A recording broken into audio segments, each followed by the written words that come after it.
When an organization approaches you to update their brand, what is the first step, or what are the first few steps that you go through in discovering what this new image should be? I think this is a very overwhelming, daunting task for so many people. It's like, "Oh, It I know I is. need to do that. I don't even know where to get started."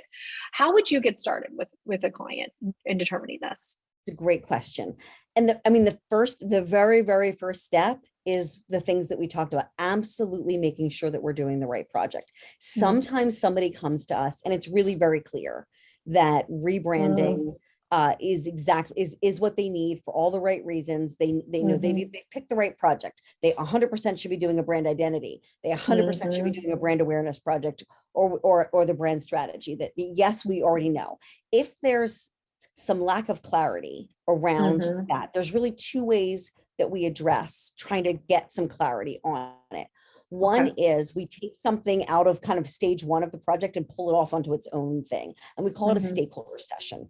As I'm mm, sure you probably are hearing, our approach to branding, we call it audience-centered branding. So mhm, everything that we do is through the perspective of, you have to know who your lovers and likers are, and that we're going to mhm, grow an organization that puts your lovers and your likers in the middle.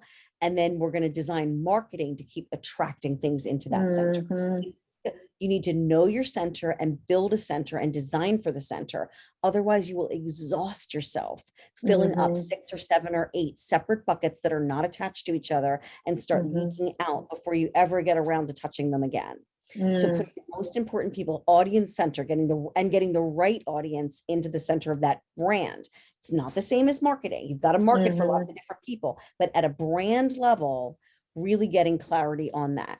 So first we have to figure that out is, if we don't know if this is what's needed, how do we figure it out? So one approach mhm, is we get it's pretty easy to get an idea of who all of your audiences are, and we get a mhm, selection of them, one of each. mm. We call it the one of each. We get a Okay. volunteer, we get some staff members, we get some leadership, we get some board members, we get some constituents, as many different people, and we bring them together for a discussion group. I don't like to call it a focus group. That's overly formal and just very rigid. A discussion group around the ideas of, what problems are we trying to solve? Where are Mm, opportunities? Where are challenges? What are we doing now? What do we think is working? What do we think is not working? If there was all the money in the world, what would we do? But mm. because there's not all the money in the world, and Right. the problems that we think are, what do we think would be the most important thing to do next?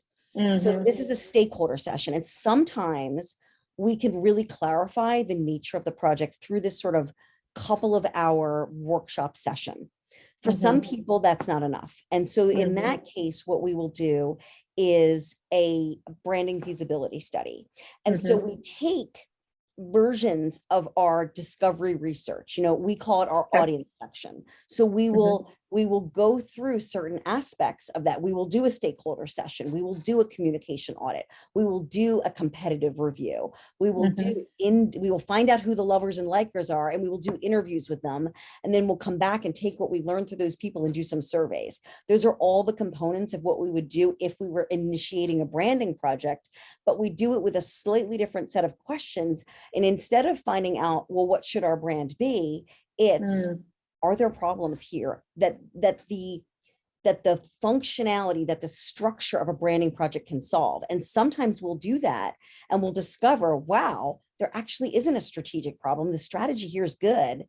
Mhm. We really do just need a new logo. Sometimes we'll Mhm. discover, you know what? It isn't a branding problem at all. There's an operational problem. Sometimes Mhm. we'll discover it's that there's no strategic plan, like there's no goals, Sure. you know? Sure. So sometimes we'll find that they wrote a strategic plan. This is really tough when they've Yeah. just finished a strategic plan, and it Yeah. turns out that that plan is unexecutable or unsupportable. So when we Uh, try and build a brand, we try, when we go out and start talking to the audiences, the things that this mhm. organization said, yes, we're going that way, everybody else wants to go this way. So Mhm. a branding feasibility study, it's, the stakeholder session, couple of hours, Mhm. feasibility study, couple of months to really get through all that research and figure things out. On the one hand, we can use a lot of that research in branding. On the other Mhm. hand, it does take some time to figure it out, but we just did that with one client, and it Mhm. turned out they did not need to do a new strategy. So that Mhm. saved them a lot of money, a lot of time, and a Sure. lot of Time. rethinking of things. So it was, they found it incredibly helpful, and they were really surprised at how operational the answers were. I think the CEO at the organization really was like, oh, Mhm. branding. Oh, branding. It's Mm. something the marketing people want to do. And Mhm. then after the result, the data and the information came back in, the insights that they got on what's working and what's not working made it clear that while it would have been lovely to rebrand on this one, like we came up with a big idea that would have Mhm. been really amazing. She said, you know what, that would be amazing if we could operationalize it, but we can't. Mm. So we've Mhm. got the audience research, we've got message development, we've got image, but the last piece of branding is experience. And that's the piece Mhm. people forget. They're like, ta-da, we have a new logo, we're done. Mhm. No, you're not. If you said this is your audience and you've defined this is our promise, this is our message, this is our brand, you're not done until you've now looked at your organization, your programs, your marketing, your website, and really said, is everything that we're doing Mhm. set up to serve that goal, set up to deliver on that promise, set up to have the customer service experience that Yeah. aligns with the values, with all the things that we said we were going to be in this world. Because if you Mhm. stop and don't do it, I hate to say it's almost worse than if you do nothing. If you go out Sure. there and start talking about your shiny new logo, how great you are, rebranded, and we're all these amazing things, and everybody goes, yeah, but you still don't pick up the phone, Mm. it's almost worse because you're out there talking about how great you are and how new you are Mm. and how amazing you are. And if people are feeling there's no difference, you would have been better off just like running the course Sure. on your own. So you've Mhm. got to be, that's why we talk about the fact that having leadership buy-in is the Mhm. one critical factor in a strategic rebrand. Because if you're Mhm. not willing to make operational changes in Mhm.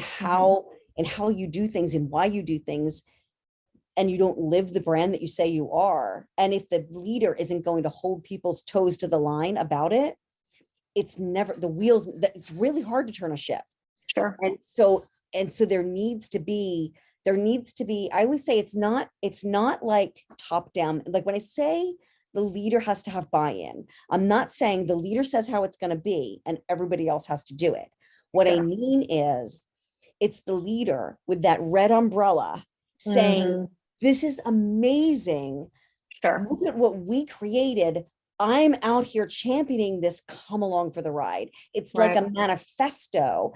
We call it a shared vision. And that's the Mhm. thing. We've got to build out that shared vision. And the shared vision has to spread from the leader to the volunteer, to the direct line Yep. worker, to the staff member, to the kids coming into your organization as first-time Mhm. employees, to your constituents. It has to be pervasive, or it's just going to read like a marketing exercise to everyone. And Mhm. it'll be difficult. The marketing, the in-house team is going to get frustrated.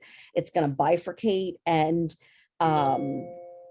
I just hate to see people putting that kind of energy and effort and Yeah. hope into something and then not follow through with, are we actually doing the things that we say we're going to do?